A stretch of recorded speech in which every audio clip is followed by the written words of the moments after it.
wabarakatuh. Alhamdulillahi rabbil Warahmatullah. alamin. Alhamdulillahi rabbil alamin. Allahumma salli wa sallim ala sayyidina Muhammadin wa ala alihi wa sahbihi ajma'in.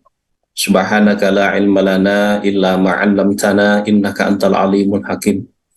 Puji syukur hanya milik Allah. Alhamdulillah, dengan karunia nikmat dari Allah pada pagi hari ini Allah mengkaruniakan kenikmatan kepada kita, nikmat kita bisa melaksanakan rangkaian ibadah kepada Allah Subhanahu wa taala, melaksanakan sholat subuh dan dilanjutkan dengan mengikuti kajian ilmu. Mudah-mudahan apapun yang kita lakukan menjadi amal soleh dan menjadi bekal kita untuk kembali menghadap Allah Subhanahu wa taala. Bapak Ibu yang baik, para pemirsa yang dimuliakan oleh Allah, Allah mengajarkan kepada kita dalam kehidupan ini pentingnya kita punya visi. Dalam Al-Quran, di surat Al-Kahfi, Allah Subhanahu wa ta'ala berfirman, A'udzubillahi minasyaitonirrajim, wa man kana yarju liqa'a rabbih falyamal 'amalan shalihan wa la yusyrik bi'ibadati rabbih ahada. Bahwa visi kita adalah berjumpa dengan Allah Subhanahu wa ta'ala. Kemudian misi kita apa? Fali amal amalan solihan, kita isi hidup kita dengan amal soleh. Jadi dalam bahasa lain adalah dengan ibadah kepada Allah Subhanahu wa ta'ala. Dari waktu ke waktu, setiap saat kita harus mengisi hidup kita dengan ibadah kepada Allah Subhanahu wa ta'ala. Orang yang akyas, orang yang cerdas adalah orang yang banyak mengingat kematian dan orang yang mempersiapkan diri menghadapi kematian. Pertanyaannya adalah sejauh mana kita mempersiapkan diri menghadapi kematian? Apa yang kita lakukan dalam keseharian kita untuk menyiapkan diri menghadapi kematian?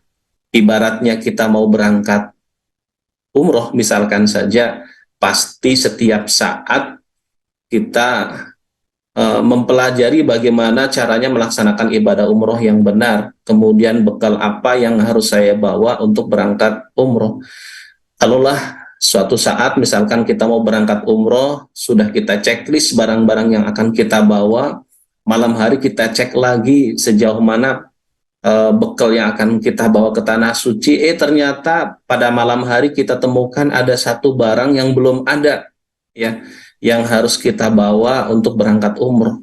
Pasti malam itu kita akan gelisah ke sana kemari mencari kenapa ada perbekalan yang belum cukup, belum kita siapkan, ya. Padahal oleh pembimbing ibadah sudah dikatakan ini karena yang mau berangkat umroh bapak-bapak, ya, menyampaikan ternyata kain ihramnya itu dimakan tikus. Wah, ini yang dimakan tikus sehingga bingung, ya. Oleh pembimbing ibadah sudah dikatakan, Pak, tenang, kita akan ke Madinah terlebih dahulu, nanti Bapak bisa belikan ihram di Madinah. Ataupun nanti di Bir Ali juga bisa, ketika sedang mau mikot di Bir Ali belikan ihram di sana.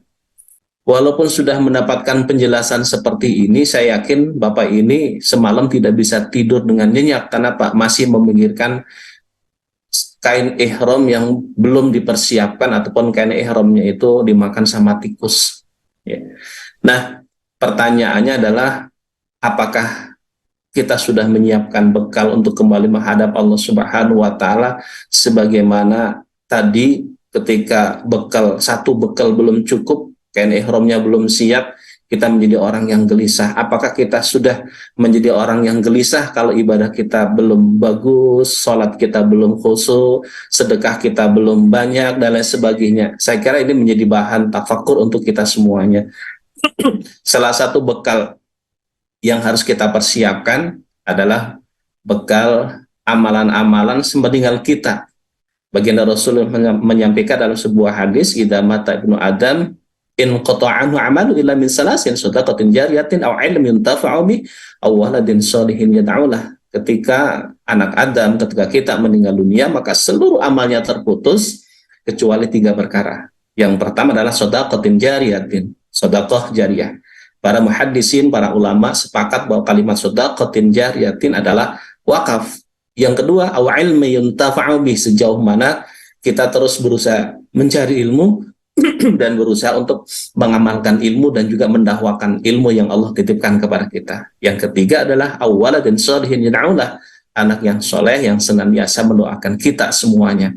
Poin pertama adalah bekal kita yang akan menyelamatkan kita secara syariat walaupun kita sudah meninggal dunia tidak akan pernah terputus adalah sedekatin jariyatin, sedekah jariyah. Sejauh mana kita menyiapkan bekal kita dengan sedekah jariyah ini. Insya Allah pada pagi hari ini kita akan mendapatkan ilmu dari guru kita. Insya Allah mudah-mudahan ini menjadi bekal kita. Dua hal yang harus kita persiapkan berkaitan dengan sedekah jariyah. Satu adalah tatkala kita dititipi harta oleh Allah Subhanahu wa taala, maka bagaimana harta tersebut kita sisihkan, kita pergunakan sebagai sedekah jariyah ataupun wakaf. Poin yang kedua adalah bagaimana aset yang sudah diwakafkan ya melalui nadir ataupun mungkin di antara para pemirsa sebagai nadir yang diberi amanah untuk mengelola aset wakaf, maka sejauh mana kesempatan ini kita manfaatkan dengan sebaik-baiknya agar kita menjadi orang-orang yang selamat, karena tidak semua orang dititipi harta yang melimpah, yang cukup oleh Allah Subhanahu wa taala. Ketika kita diberikan keterbatasan oleh Allah, ada peran lain yang bisa kita lakukan, yaitu sebagai nadir ataupun mengelola aset wakaf.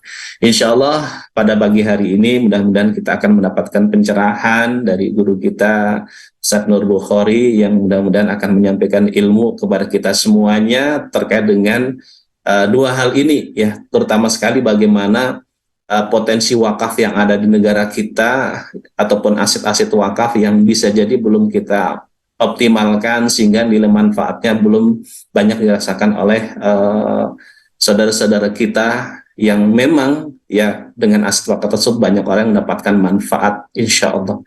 Kita coba sapa guru kita. Assalamualaikum warahmatullahi wabarakatuh, Ustaz Nur Bukhari. Waalaikumsalam warahmatullahi wabarakatuh. Sehat Ustaz? Alhamdulillah sehat. Alhamdulillah. Terima kasih nih sudah meluangkan waktu pagi-pagi, sudah diganggu untuk bisa bergabung menyampaikan ilmu kepada saudara-saudara kita insya Allah. Mangga Ustaz, boleh disampaikan, mangga Ustaz. Baik, bismillahirrahmanirrahim. Assalamualaikum warahmatullahi wabarakatuh. Assalamualaikum. Alhamdulillah alladzi falaqa baina qulubina fasbahna bi nikmati ikhwana. Asyhadu an la ilaha illallah al-malikul haqqul mubin wa asyhadu anna Muhammadan abduhu wa rasuluhu shadiqul wa'dul amin. Allahumma inni asbahtu minka fi ni'matin wa afiyatin wasyid fatima alayya ni'mataka wa afiyataka wa sitraka fid dunya wal akhirah. Allahumma ma asbaha bi min ni'matin aw bi ahadi min khalqika fa minka wahdaka la syarika lak falakal hamdu wa lakas syukur. Rabbi shrah li sadri wa yassir li amri wahlul 'uqdatam min lisani yafqahu qawli. Berallah jamaah subuh, wabil khusus para guru, para kiai, hadirin sekalian, jamaah subuh Darut Tauhid yang dimuliakan Allah. Al-Fakir saya Bukhari izinkan untuk sharing session ya dalam hal perwakapan. Kebetulan ini juga berkaitan dengan tugas saya di Badan Wakaf Indonesia. Sahabat rahimakumullah, sebagaimana kita ketahui bahwa banyak sekali sejarah-sejarah Islam yang mencatat bahwa Islam ini sebenarnya sudah jaya, ya, sudah berjaya jauh sebelum Eropa maupun negeri Barat ini memiliki kemampuan teknologi yang luar biasa. Islam ini sudah memiliki kejayaan, ya. Dan ini juga merupakan support dari Allah Subhanahu wa taala melalui Qur'annya, melalui firman-Nya, ya. Salah satunya diantaranya adalah Quran surat At-Taubah, ya. Allah mengatakan bahwa bekerjalah kamu, maka Allah dan Rasul-Nya serta orang-orang mukmin akan melihat pekerjaanmu, dan kamu akan kembalikan kepada Allah yang mengetahui akan yang gaib dan yang nyata.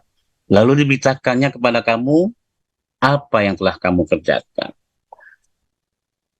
Sahabat Rasulullah sangat sekali antusias ketika Rasulullah menyampaikan sabda Allah Subhanahu wa taala. Sehingga kualifikasi daripada para sahabat ini tidak pernah diragukan. Bukan hanya dalam harta saja, tetapi dalam hal nyawa pun dipertaruhkan.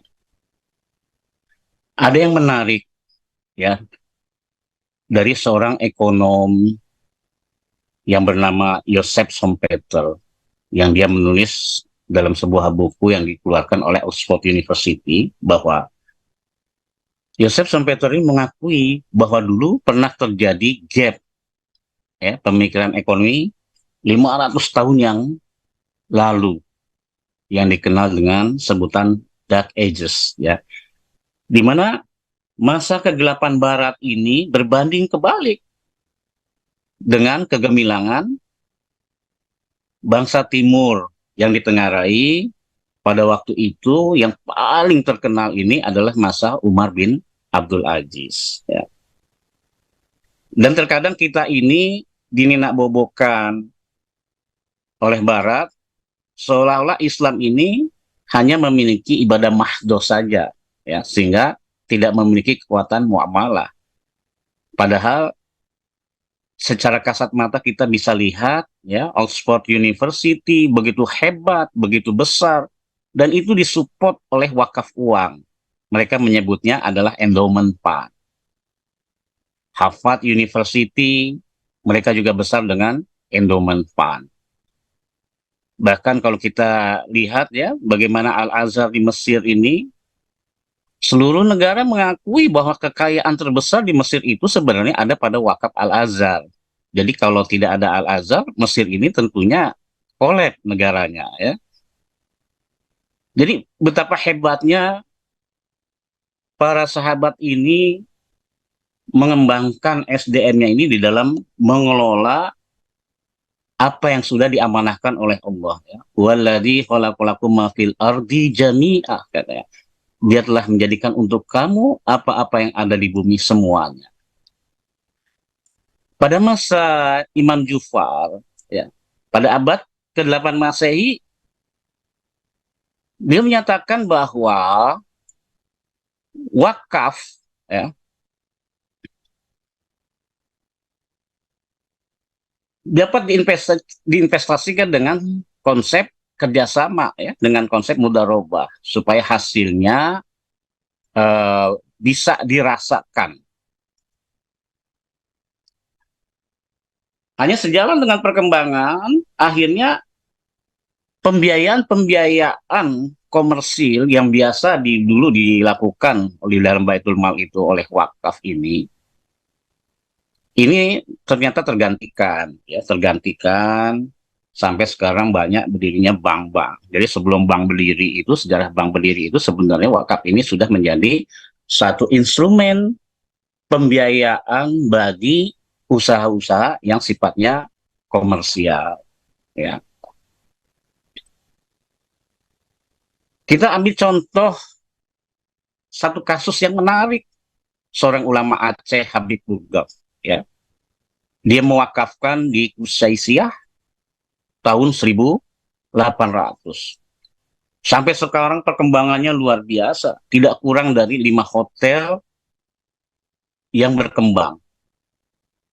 Jadi wakaf itu diproduktifkan sehingga dia bisa menghasilkan hasil yang diberikan kepada mauquf alih. Siapa mauquf alihnya? Mauquf alihnya dalam wakaf Haji Bugok ini adalah mereka-mereka orang Aceh yang pergi haji ke Mekah, mereka akan mendapatkan subsidi.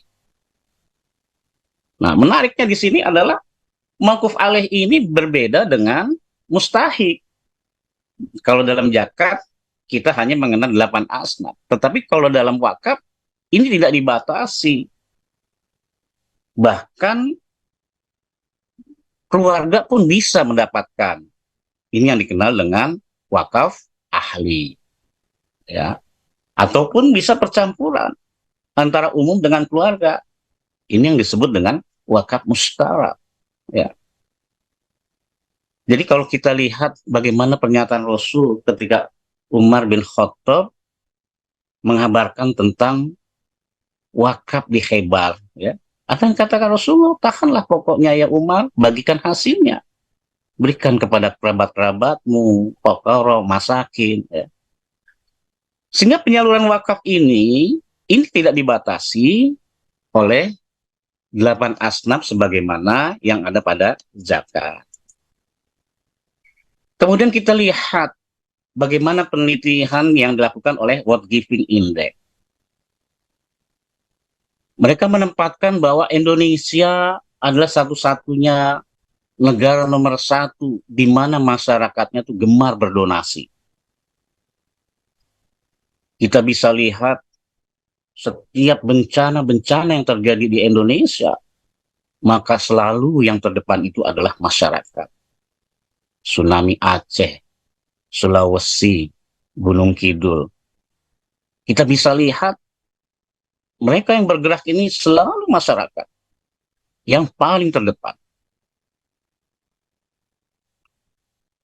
Kemudian dari sisi angkatan kerja, mereka juga mempublish bahwa tahun 2036 Indonesia sebagai negara dengan angkatan kerja yang paling produktif. Sehingga nggak heran kalau banyak pakar-pakar ekonomi dunia yang menyatakan bahwa Indonesia itu adalah kandidat menjadi negara adidaya. Maka berbanggalah kita menjadi warga Muslim Indonesia, ya. Kenapa? Karena kita ini dimanjakan oleh alam. Bahkan kalau di Kalimantan, ya, saya 2 tahun di Kalimantan, meskipun mereka tidak bekerja secara formal, tetapi mereka tidak mengalami kesulitan. Makan, mereka tinggal pergi ke sungai ngambil ikan, dan mereka nggak perlu pergi jauh-jauh karena nanti ada orang-orang Banjar yang membeli dari desa ke desa. Dia butuh rotan tinggal ngambil, daging juga tersedia. Jadi Allah manjakan, ya, masyarakat di Kalimantan itu dengan kekayaan alam yang luar biasa. Dan itu baru satu contoh, belum lagi di daerah-daerah lainnya. Kemudian Farke juga melakukan survei terhadap anak-anak milenial, ya. Ternyata milenial di Indonesia menyatakan bahwa agama ini akan membawa kebahagiaan tertinggi di Indonesia. Kesadaran beragama bagi anak-anak milenial di Indonesia ini ternyata memiliki peningkatan dari tahun ke tahun. Maka nggak jarang kita melihat anak-anak yang sekolah di sekolah-sekolah yang non agama, tetapi mereka menggunakan jilbab, ya. Mereka pergi di pengajian-pengajian. Jadi perkembangan-perkembangan ini juga tidak lepas dari peran serta dari mungkin teman-teman sekalian, termasuk para kiai-kiai di Darut Tauhid yang rajin membina, sehingga pertumbuhan daripada masyarakat terhadap agama ini luar biasa. Kemudian dari sisi ekonomi juga, Kementerian Keuangan merilis bahwa diperkirakan ada 100 juta penduduk muslim yang meningkat dari strata bawah menjadi strata menengah, ya. Dan ini juga ditunjukkan bahwa sampai 2030 ini masyarakat Indonesia masih memiliki kemampuan berbelanja. Artinya apa? Masyarakat Indonesia ini cukup kaya. Bahkan dalam COVID kemarin 2021 ini, LSP mencatat terjadinya peningkatan saving yang 2 kali lipat daripada masa sebelum COVID, ya. Ya, peningkatan saving ini kemungkinan karena takutnya pengusaha-pengusaha bergerak, maka uangnya disimpan di bank. Nah, begitu disimpan ketahuan ternyata kekayaan masyarakat Indonesia ini luar biasa, cukup besar, ya. Sehingga kalau dikeluarkan 2,5% aja, ini ada potensi 180 triliun setiap tahunnya. Dan ini merupakan potensi pasar filantropi yang sangat besar, gitu.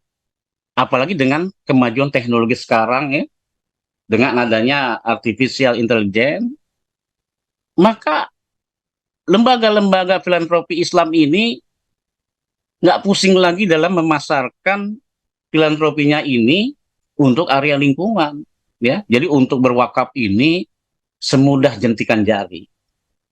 Yang di Padang untuk berwakaf di Darut Tauhid nggak perlu datang ke Darut Tauhid, cukup membuka m-banking, kemudian kirim, selesai, ya. Dan tidak perlu besar-besar. Berapapun wakaf ini kandungannya adalah tetap yang disebut wakaf. Kalau kita wakaf tanah kan paling nggak 1 meter. Kalau wakaf uang ini kita bisa dari mulai 10.000, 100.000, ya. Artinya tidak dibatasi besarannya. Hanya saja regulasi menyatakan LKSPWU hanya memberikan sertifikat wakaf itu jika jumlah wakafnya 1 juta rupiah. Ya. Nah, perwakafan ini dalam perspektif Najir ini sebenarnya ada 2 elemen utama yang bisa memperkuat bagaimana lembaga-lembaga filantropi Islam ataupun Najir ini bisa menjadi produktif. Ya. Najir berfokus pada peningkatan aset wakaf. Kemudian dengan ada peningkatan ini, Najir diminta untuk meningkatkan produktivitas sehingga akan menghasilkan profit, dan profit ini akan menjadi hak mauquf alaih. Ya, mauquf alaih ini merupakan hasil daripada pengelolaan dan pengembangan daripada aset wakaf. Ya, berbeda dengan zakat, maka pokoknya dikeluarkan untuk 8 asnaf. Sementara dalam wakaf, profitnya, hasil dari pengembangan ini dikeluarkan untuk mauquf alaih. Siapa mauquf alaihnya? Mauquf alaihnya tergantung daripada wakifnya. Ya, kalau wakif mengendaki aset wakaf, hasil wakaf buat keluarganya, maka jadilah wakaf ahli. Contohnya apa? Contohnya wakaf Sunan Kalijaga, wakaf Sunan Sultan Banten, ya, itu wakaf ahli. Kemudian ada wakaf khairi, wakaf yang dikembangkan untuk kemaslahatan, ya. Contohnya wakaf yang di Darut Tauhid, ya, wakaf Haji Bugaf, ya. Mereka wakafnya itu mauquf alihnya adalah kemaslahatan. Dan kekuatan Nazir sendiri ini ada 2 dimensi yang memang harus diketahui oleh kita, bahwa lembaga Nazir dia akan kokoh, dia akan berdaya manakala dia memiliki 2 pilar pijakan. Yang pertama adalah orangnya, yang kedua adalah organisasinya. Orangnya memiliki 3 pilar juga, yaitu skill, knowledge, attitude, ya, kemampuan. Seorang Najir ini tidak hanya memiliki kemampuan di dalam berceramah saja, tetapi juga seorang Najir ini memiliki kemampuan mengelola bagaimana aset-aset wakaf ini bisa produktif, sehingga dia bisa menghasilkan, dan hasilnya ini bisa dimanfaatkan oleh mauquf alaih. Kemudian knowledge juga tidak sebatas kepada urusan-urusan akhirat saja, tidak hanya sebatas pengetahuan terhadap fikih wakaf saja. Kemampuan Najir tidak dibatasi oleh fikih wakaf, tetapi Najir juga harus memiliki kemampuan sebagai manajer investasi, sebagai aset manajemen. Dia tahu kira-kira aset ini dikelola untuk apa jika produktif. Contoh misalnya dapat wakaf dekat pinggiran kampus. Betapa hebatnya kalau wakaf ini dijadikan kos-kosan mahasiswa, sehingga dia bisa produktif. Bagaimana kalau umpamanya kita tidak memiliki keuangan untuk membangun kos-kosan? Maka Najib juga harus punya pengetahuan bahwa yang namanya lembaga investasi boleh diundang untuk bekerja sama, ya, bekerja sama investor silakan, ini kita punya wakaf cukup bagus dekat kampus, bangunkan. Kita menggunakan nanti akad MMQ, ya, musyarakah mutanakisah, atau bisa menggunakan akad al-hukr, sebagaimana yang dilakukan kalau di Mekah itu, Tower Grand Jam-Jam, ya, bagaimana Nazir kerjasama dengan Bin Laden untuk membangun. Kemudian Bin Laden kerjasama lagi dengan properti, ya, Musad Properti, dengan mengeluarkan sukuk al-intifak namanya. Nah, di Indonesia ini OJK sudah mengeluarkan juga izin tentang security crowdfunding, ya. Artinya Najib bisa juga kerjasama dengan security crowdfunding, atau Najib bisa langsung bekerja sama dengan investor-investor memiliki dana dengan konsep bagi hasil, membangun di atas tanah wakaf. Ya. Jadi pengetahuan-pengetahuan seperti ini juga harus dimiliki oleh Najib, sehingga pengetahuan Najib tidak hanya sebatas kepada kesyariahannya di dalam berwakaf saja, melainkan juga bagaimana tata kelola, bagaimana supaya mengetahui aset-aset wakaf ini mana yang bisa diproduktifkan, mana yang bisa dijadikan aset wakaf sosial. Kemudian attitude, ya, bahwa seorang najir, petugas najir ini harus memiliki sikap. Apa sikapnya? Sikapnya ini adalah bahwa kita ini adalah pekerja-pekerja Allah yang tidak hanya digaji di najir saja, tetapi juga digaji di akhirat nanti. Orang-orang yang menolong ajaran Allah ini, maka Allah akan menolongnya kembali. Jadi sikap sebagai pekerja Allah ini harus mendominasi, sehingga kita bisa menjaga keutuhan wakaf.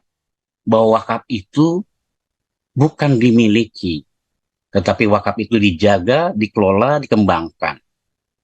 Dan hasilnya diberikan kepada mauquf alaih. Sikap seorang nazir yang bisa menjaga daripada aset wakaf ini, ya, mengelola aset wakaf ini, maka dia pun layak dikatakan sebagai mujahid Allah, ya, dalam iktisodiyah. Kemudian dalam organisasi Najir juga, ya, organisasi Najir harus memiliki kultur, budaya yang Islami, ya.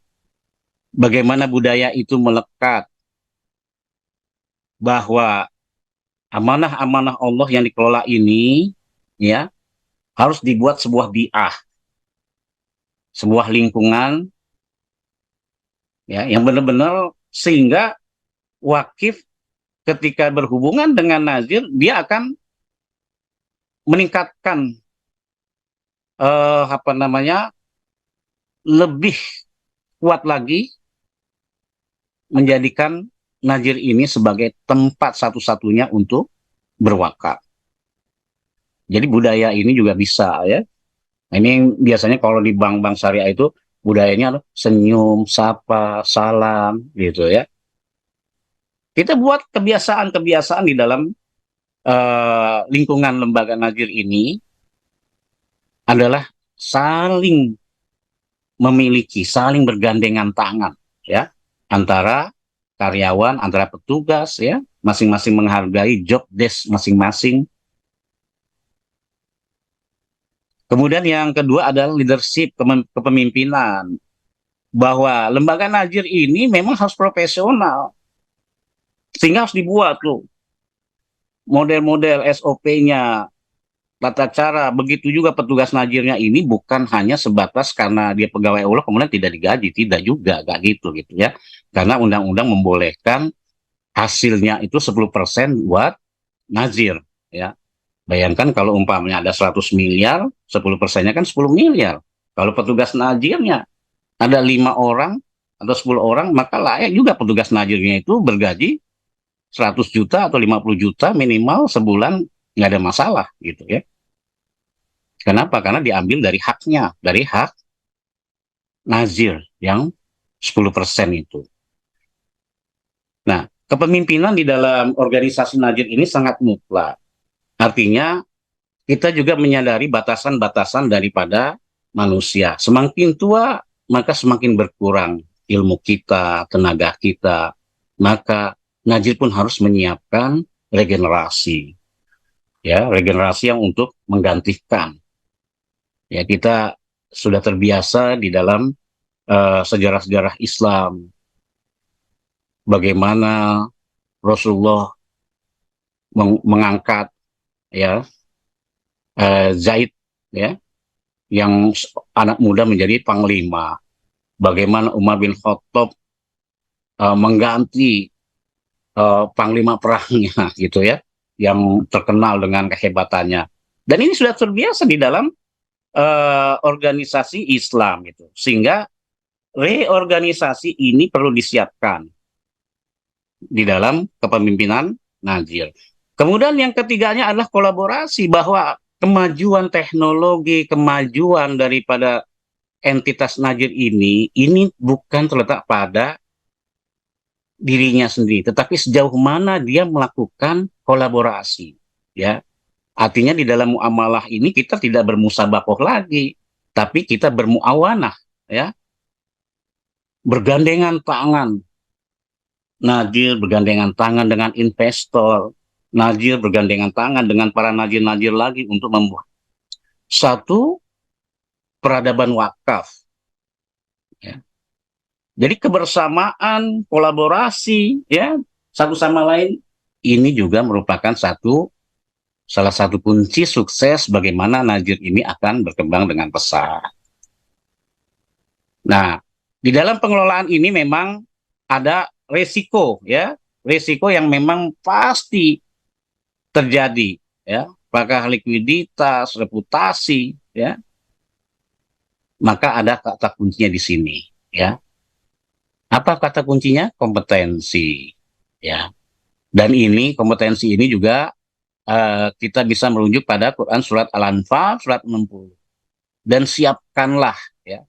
Jadi kata-kata siapkanlah ini, ya, kita harus persiapkan segala sesuatunya untuk menjadi seorang najir yang sukses, ya.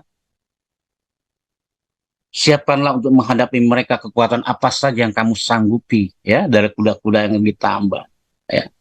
Artinya ayat ini menjadi ilham, ya, menjadi guidance bagi kita para pelaku ekonomi ini, bahwa segala sesuatunya itu tidak bisa simsalabim, tetapi harus dipersiapkan. Dipersiapkan langkah taktisnya, ya. Nah, kata kunci di sini persiapan ini ada pada kompetensi, pada orangnya dulu yang dipersiapkan. Karena ketika orangnya ini sudah kompeten, maka dia akan merambah kepada organisasinya juga kompeten, ya.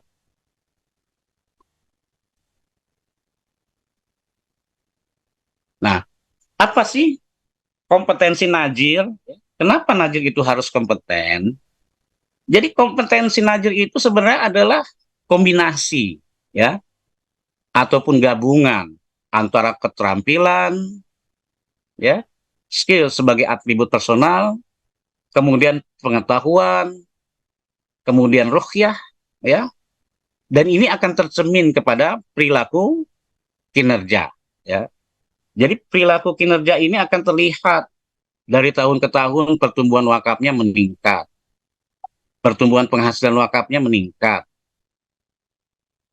manfaat kepada mauquf alihnya juga meningkat, ya.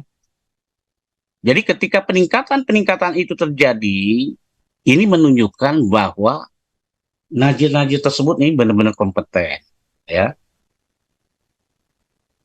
Kita bisa mengukur, ya, mengukur dari kinerja. Biasanya kinerja najir itu diukur dari laporan keuangannya, ya. Belum lama ini saya sudah menulis buku tentang akuntansi najir, ya, kebetulan sudah di launching di UGM, FPUGM itu. Bagaimana najir mengelola aset-aset wakaf itu yang dilaporkan, yang disusun dalam keuangan wakaf, ya, sesuai dengan PSAK yang sudah ada, ya, PSAK 112 sudah dikeluarkan oleh IAI ini. Jadi najir ini menggunakan laporan keuangan wakafnya dengan standar PSAK 112 ya. Tapi ingat juga ya bahwa najir itu tidak boleh mengambil sedikit pun dari aset wakaf ini untuk operasionalnya. Dan PBWI nomor 1 tahun 2020 membolehkan najir untuk mengelola wakaf ini. Pertama kali najir boleh meminta dana operasional dari calon wakif ataupun dari masyarakat ya, ataupun dari yayasan yang menaunginya untuk mengeluarkan operasional kenajirannya terlebih dahulu. Nanti setelah itu, kalau sudah establis, hasilnya baik, maka gantian najir yang akan mensupport yayasannya. Ya. Nah, dalam laporan ini kita juga sudah siapkan namanya laporan dana non-wakaf. Dana non-wakaf yang dikelola oleh najir sebagai operasional. Karena ini fungsinya adalah untuk pemeriksaan KAP. Biasanya setiap tahun ada KAP akan nanyakan mana pajaknya, gitu kan, mana biaya-biaya SDM-nya, ya. Dan itu tidak ada di dalam akuntansi wakaf. Jadi adanya di akuntansi non wakafnya. Nah, kemudian kompetensi ini juga merupakan faktor penentu dari keberhasilan sebuah kinerja, ya. Kenapa kinerjanya nggak bagus? Oh, berarti orang-orangnya tidak kompeten. Kenapa kinerja bagus? Oh, orang-orangnya sangat kompeten. Jadi fokus kompetensi itu adalah perilaku yang merupakan aplikasi dari skill, ya, pengetahuan dan juga ruhiyah untuk para pengelola filantropi Islam. Karena kalau umpamanya ruhiyahnya nggak kuat, ya, tidak ada spiritual di dalam dirinya, sehingga dia tidak bisa membedakan bahwa ini adalah amanah. Ini adalah bukan milik saya, gitu. Tapi ini adalah amanah saya untuk menjaganya. Ya. Sehingga tidak ada kata istilah apa koruptor atau korupsi di dalam filantropi Islam. Yang sering kita dengar itu koruptor atau korupsi itu pada lembaga-lembaga konvensional biasanya. Kenapa? Karena tidak ada muatan ruhiyah.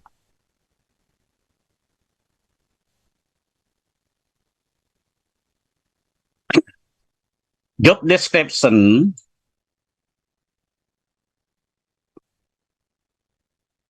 dia akan melihat pada aspek apa, ya. Sementara kompetensi ini akan berfokus pada aspek bagaimananya, ya. Apa yang akan saya kerjakan? Nah, kompetensi itu bagaimana kita bisa menyelesaikan pekerjaan ini, ya. Sehingga dengan adanya job desk yang tertata rapi, gitu ya, kemudian diterima oleh anggota-anggota para pengurus-pengurus najir yang kompeten, maka tujuan daripada lembaga ini akan lebih cepat tercapai. Ya. Nah, analisa job desk ini melihat pada elemen-elemen pekerjaan yang dipisahkan pada suatu pekerjaan pada serangkaian tugas dan aktivitas, ya. Sementara analisa kompetensi dia hanya berfokus pada orang-orang yang melakukan pekerjaan dengan baik. Ya, biasanya kalau di dalam perusahaan itu dia terukur dengan KPI, ya, Key Performance Indicator. Dia dilihat, oh kinerjanya 100, oh berarti dia sangat istimewa. Oh kinerjanya cuma 50, oh, berarti kita salah menempatkan orang sebagai petugas najir.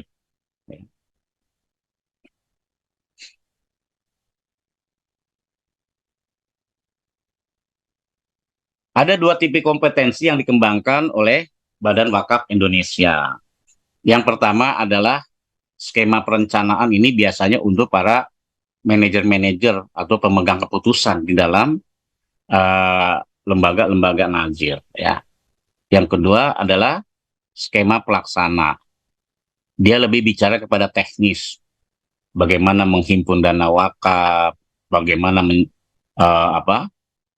mengelola dana wakaf, bagaimana menyalurkan dana wakaf, itu lebih kepada teknis. skema ini lebih kepada manajerial, kompetensi dari manajerial. Ya. Kemudian di dalam elemen manajemen kinerja ini ada dua elemen utama. Yang pertama adalah hasil daripada kinerja yang menunjukkan aspek kuantitatif dari kinerja yang fokus pada hasil. Kita bisa lihat tuh kalau dalam laporan keuangan itu grafiknya bagaimana, tumbuh atau tidak gitu ya. Sementara kompetensi itu merepresentasikan daripada aspek kualitatif dari kinerja ya, fokus pada prosesnya. Bahwa hasil yang tinggi ini menunjukkan kompetensi daripada nadir yang baik ya. Hasil yang rendah ini menunjukkan kurangnya kompetensi pada nadir. Sehingga elemen-elemen kerja ini bisa terukur ya. Biasanya kalau saya di Bank Syariah itu saya selalu menggunakan KPI dalam mengukur, baik itu marketing, customer service ya. Apakah saya salah menempatkan orang-orang dalam posisi ini gitu. Dan itu bisa kita lihat dari manajemen kinerja. Apa sih manfaatnya asesmen daripada Najir ya? Jadi kegunaan asesmen ini adalah sebuah metode melakukan seleksi daripada posisi-posisi strategis dalam tata kelola harta benda wakaf ya. Ini merupakan satu metode untuk melakukan seleksi posisi gitu ya. Kalau orang-orang yang kompetensi ini maka dia bisa terukur nantinya. Nah, kemudian sebagai salah satu tahapan yang harus dilalui dalam proses menuju najir profesional.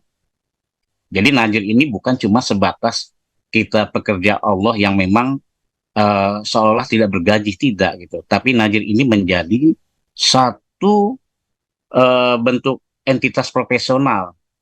Jadi ada orang yang bangga dengan sebagai najir, ya bangga. Sama juga seperti orang bangga sebagai pengurus las. Kenapa? Karena dari sisi penghasilan juga nggak kalah dengan pegawai. Dulu waktu di BNT, orang nyinyir dengan jabatan direktur BNT. Ya, berapa sih BNT gajinya gitu ya. Tapi sekarang kalau kita lihat di Jawa Timur ada direktur BNT dengan bergaji 150 juta sebulan. Gitu. Siapa yang berani nyinyirin lagi? Gitu. Gaji saya sekarang sudah 150 juta sebulan. Jadi profesi yang profesional ini layak untuk dihargai, ya. Tinggal pertanyaannya apa yang sudah Anda berikan kepada kita, gitu ya? Apa yang sudah Anda persembahkan di dalam pengelolaan wakaf ini?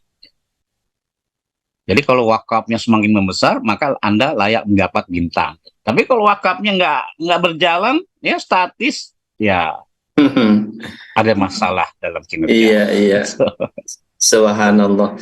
Ini kelihatannya sangat menarik sekali, Ustadz ya. Memang kalau kita berbicara tentang potensi wakaf dan juga bagaimana aset wakaf yang ada di negara kita memang membutuhkan orang-orang yang bisa mengelola dengan maksimal dengan baik ya.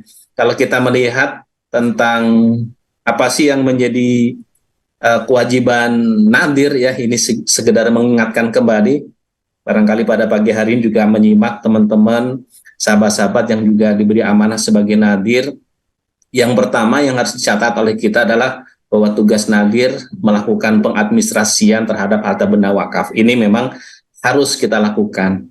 Yang kedua, poin yang kedua yang tadi disampaikan oleh Ustadz, yaitu mengelola, mengembangkan harta benda wakaf sesuai dengan tugas, tujuan, fungsi, dan peruntukannya. Ini bagaimana supaya harta benda wakaf ini bisa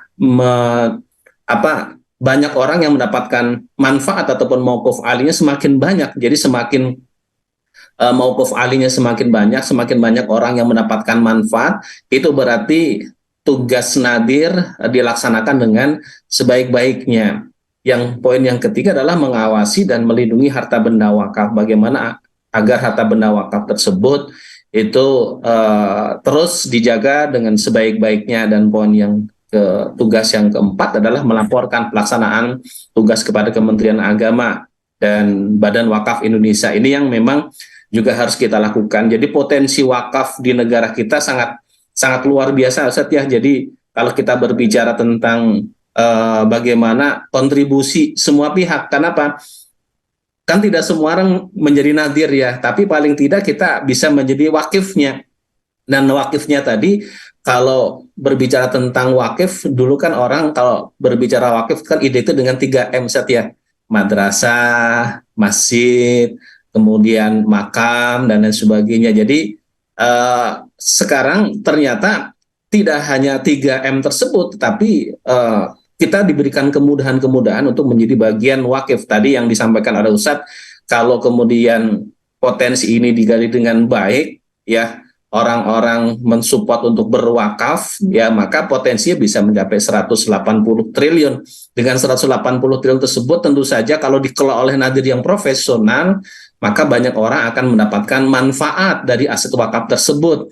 Sehingga harapannya Ustadz, hasil kemarin alhamdulillah kita di Darut Tauhid sudah diaudit Ustadz, alhamdulillah. Mudah-mudahan kalau bagi kami audit ini adalah memotivasi kami untuk terus melengkapi hal-hal yang memang belum dilengkapi di situ. Jadi kan kadang-kadang kalau mau diaudit suka stres. Saya sampaikan kepada teman-teman, yuk kita kesempatan untuk bisa banyak belajar, bisa bertanya kepada teman-teman dari BWI, kan gitu. Alhamdulillah. Jadi yang awalnya mungkin kalau mau diaudit itu tegang, kemarin relax saja, dan ketika ditanyakan ini datanya, ini dokumennya, ini buktinya, dan lain sebagainya, ternyata alhamdulillah enak dan banyak masukan-masukan untuk pengembangan aset wakaf berikutnya. Tujuannya tadi supaya aset wakaf ini menebarkan manfaat untuk sebanyak-banyaknya hamba Allah Subhanahu wa taala. Ini Ustaz, ada beberapa pertanyaan sebelum kita akhiri karena kita sampai jam 6. Pertanyaan Ustaz, untuk tempat makam apa bisa dimasukkan ke wakaf? Jadi mungkin wakaf makam diperbolehkan ataupun tidak. Ini barangkali yang sudah menjadi bahasa masyarakat kalau wakaf itu ini dengan 3M tadi Ustaz ya. Kemudian yang kedua adalah apakah dalil dan praktek di zaman Rasulullah memperbolehkan dana wakaf dan dana hasil pengelolaan wakaf diberikan untuk nadir, ataukah dana untuk penghasilan, mungkin penghasilan nadir diberikan dari sumber yang lainnya. Ini Ustaz, mungkin poin yang kedua Ustaz, pertanyaan yang kedua. Baik. Silakan Ustaz.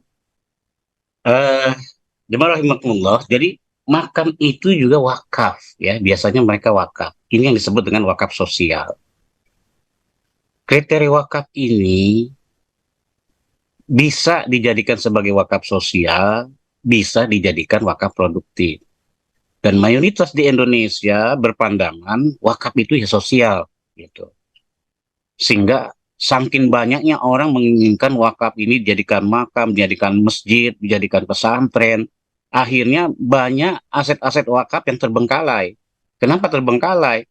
Karena najirnya nggak mampu untuk membangun sebuah masjid sendirian.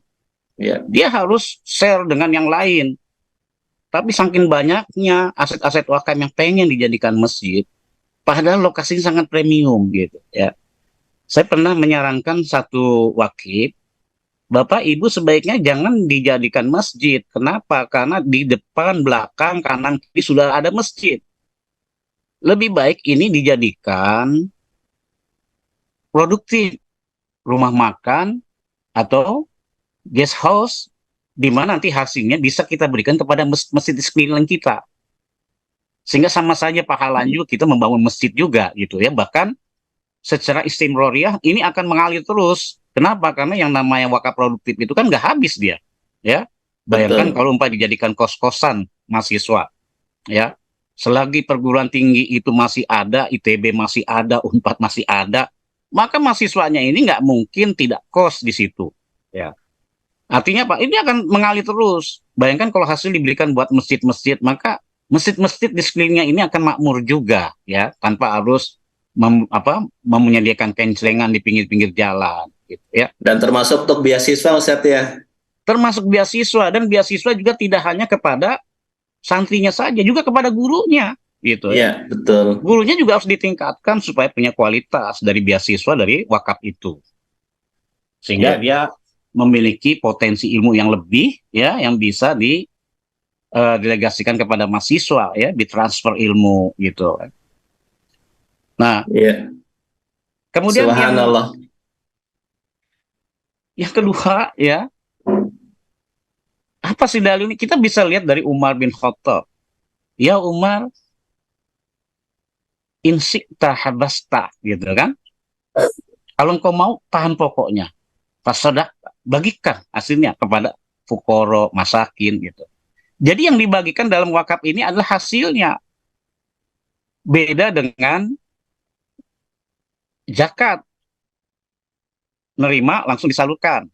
Ya, sebagaimana tadi disebutkan bahwa sedekahun jariyah, ya, wakaf ini adalah bagian daripada sedekah yang disebut dengan sedekah jariyah atau sedekah khusus. Ya, apa bedanya sedekah biasa dengan sedekah khusus? Kalau sedekah biasa ini dia OPEX, operational expenditure. Dia dapat, kemudian dia bagikan lagi. Itu sedekah biasa. Tapi kalau sedekah khusus, sedekah jariah, yang disebut dengan wakaf, dia dapat, dia tidak boleh dijadikan OPEX, tapi dijadikan CAPEX, capital expenditure. Artinya apa? Uang ini akan dijadikan sebagai produktif. Ya, apakah diberikan sukuk, ya, diberikan saham sebuah perusahaan, sehingga dia bisa menghasilkan, hasilnya itulah yang kemudian dibagikan. Nah, undang-undang sampai sekarang ini ya belum dirubah bahwa hak najir itu ada 10% dari hasil. Jadi kalau kita bicara kecil banget, Ustaz, apa nggak bisa dirubah? Nggak bisa, karena itu adalah undang-undang, udah ketetapan. Kecil karena memang kita fundraising daripada wakafnya kecil ya, pasti kecil. Bayangkan kalau umpamanya kayak sebesar Gontor ya, sebesar Darut Tauhid gitu ya, bisa menghimpun dana begitu besar. 10% dari hasil pengelolaan itu ya besar. Kalau umpamanya hasilnya katakanlah dia bisa menghasilkan 10 miliar aja per bulan, maka operasionalnya sudah bisa 10%-nya 1 miliar. Kalau 1 miliar ini digerakkan oleh 5-6 orang, maka kita bisa kalkulasikan berapa gaji manajernya ya. Ya sama kayak BMT dulu, kalau ketika BMT kecil manajer diganti cuma gaji ratusan juta. Sekarang ketika manajernya ratusan miliar, dia ngelola dana, keuntungannya puluhan miliar, maka dia digaji 150 juta pun masih kecil gitu ya. Berbeda dengan kinerjanya. Ya, jadi apresiasi itu adalah tergantung sejauh mana kinerja kita gitu. Ya, jadi dalilnya kita bisa lihat dari peristiwa Umar ketika mengabarkan tentang tanah yang ada di Khaybar. Alhamdulillah, Itu saja subhanallah. Luar biasa Ustadz, ini memang banyak hal yang nampaknya perlu kita kembangkan lagi dari dua hal ini. Satu sebagai wakif dan calon wakif ya, ada potensi yang sangat luar biasa. Yang kedua adalah ketika kita diberi amanah sebagai seorang nadir, ternyata ketika aset wakaf itu dikelola dengan baik, dengan profesional, maka banyak orang yang akan mendapatkan manfaat. Subhanallah. Maka mudah-mudahan ini wabil khusus kemarin salah satu arahan dari BWI karena melihat Darut Tauhid yang memang mengelola aset wakaf dari umat ya, ditetapkan melalui Darut Tauhid. Salah satu rekomendasinya adalah bagaimana Darut Tauhid juga bisa menjadi wasilah teman-teman nadir itu mendapatkan ilmu melalui sertifikasi nadir. Insya Allah ini juga akan menjadi bagian yang direncanakan oleh kami kerjasama dengan BWI untuk membantu teman-teman nadir kita bersama belajar untuk mengelola aset wakaf. Mudah-mudahan aset wakaf yang diamanahkan kepada kita, karena kalau saya melihat di data yang ada itu baru 33% yang diproduktifkan dengan baik, berarti masih banyak aset wakaf yang belum diproduktifkan.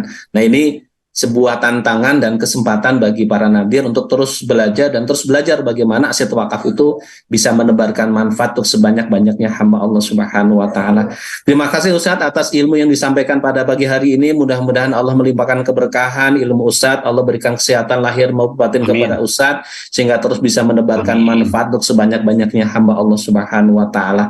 Ada yang ingin disampaikan terakhir? Ustadz, mangga silakan. Baik.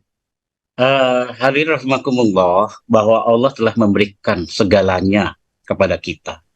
Tinggal bagaimana kita mengelola amanah yang diberikan Allah ini.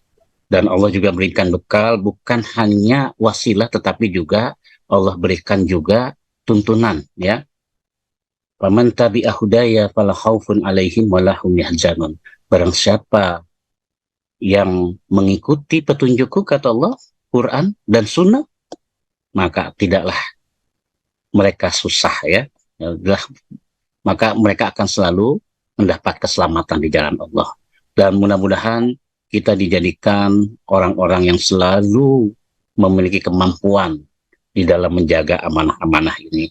Dan jangan lupa bahwa di dalam rezeki kita ini ada hak orang-orang yang meminta maupun yang tidak meminta. Maka berwakaf ini adalah satu keniscayaan, karena tidak satu pun yang namanya sahabat Rasul yang tidak berwakaf. Semuanya berwakaf. Wallahu a'lam bishawab. Assalamualaikum warahmatullahi wabarakatuh. Waalaikumsalam warahmatullahi wabarakatuh. Sekali terima kasih Ustadz atas ilmu yang telah disampaikan pada pagi hari ini. Terima kasih para pemirsa. Mudah-mudahan ini menjadi ladang amal bagi kita semuanya untuk mewujudkan visi kita, yaitu kita ingin berjumpa dengan Allah Subhanahu wa taala bersama-sama di surganya Allah. Terima kasih atas kebersamaannya. Mohon maaf atas segala kekurangannya. Kita akhiri dengan membaca hamdalah dan doa kafaratul majelis. Alhamdulillahirabbil alamin. Subhanakallahumma wa bihamdika asyhadu an la ilaha illa anta astaghfiruka wa atubu ilaik. Assalamualaikum warahmatullahi wabarakatuh. Waalaikumsalam warahmatullahi wabarakatuh. Terima kasih Ustaz, terima kasih Bapak Ibu yang baik, terima kasih Pak Sugoro saking Purworejo. Alhamdulillah. Terima kasih matur nuwun Mas. Alhamdulillah. Waalaikumsalam. Makasih semuanya ya. Alhamdulillah, nuhun.